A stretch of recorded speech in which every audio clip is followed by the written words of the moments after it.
തിരുവചന സന്ദേശങ്ങൾ ശ്രവിക്കുന്നതിനായി ഭാഗ്യവചനധാര ഇന്ന് തന്നെ സബ്സ്ക്രൈബ് ചെയ്യുക. ദൈവം നിങ്ങളെ അനുഗ്രഹിക്കട്ടെ. ത്രിയേക ദൈവത്തിന് സ്തുതി. ഏവർക്കും യേശു ക്രിസ്തുവിന്റെ ധന്യനാമത്തിൽ എന്റെ സ്നേഹവന്ദനം.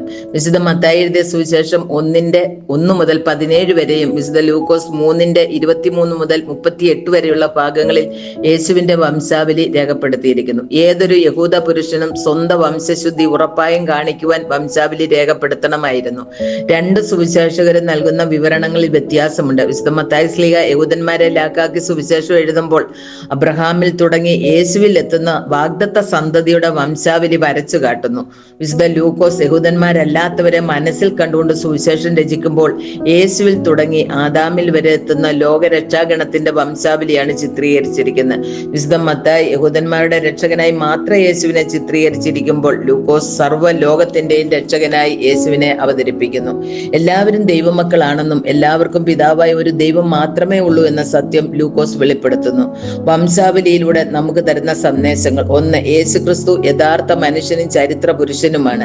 2. നിയമപരമായി യേശുവിന്റെ പിതൃസ്ഥാനം യൗസേപ്പിന് നൽകുന്നതിൽ കൂടി അബ്രഹാമിനോടും ദാവീദിനോടും ദൈവം ചെയ്ത വാഗ്ദാനം യേശുവിൽ നിറവേറിയതായി വെളിപ്പെടുത്തുന്നു. 3. സ്ത്രീകളെ വംശാവലിയിൽ ഉൾപ്പെടുത്താറില്ല എങ്കിലും വിശുദ്ധ മത്തായി ശ്ലീഹ 5 സ്ത്രീകളെ വംശാവലിയിൽ ചേർത്തിരിക്കുന്നു.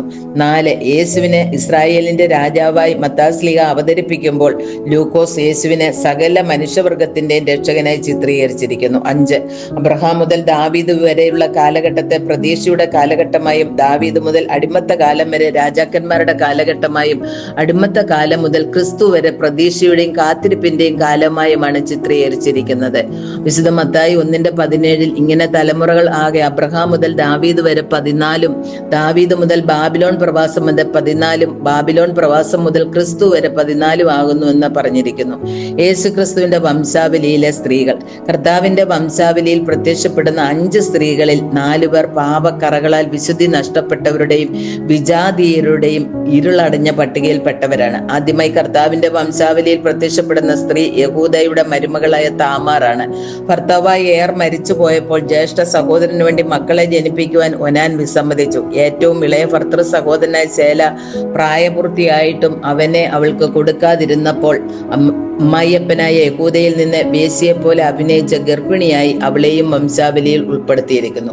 2. രാഹാബ് എന്ന വേശ്യ കനാന്യ സ്ത്രീയായിരുന്നു.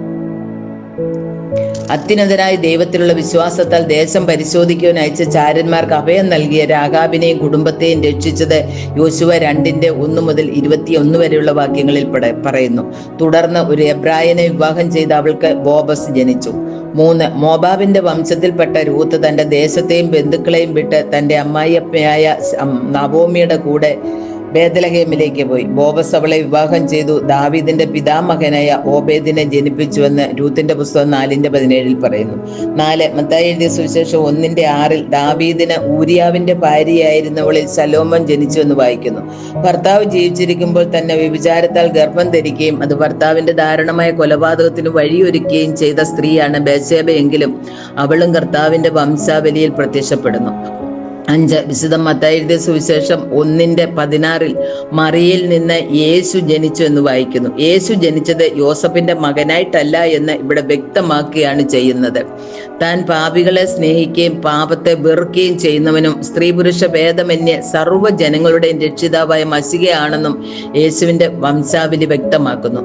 നമ്മുടെ പേര് സ്വർഗത്തിൽ ജീവന്റെ പുസ്തകത്തിലും ഉണ്ടോ എന്ന് ചിന്തിക്കുവാൻ ഈ വചനകേൾവി ഉപകരിക്കട്ടെ എന്ന് പ്രാർത്ഥിക്കുന്നു. ദൈവം എല്ലാവരെയും അനുഗ്രഹിക്കട്ടെ.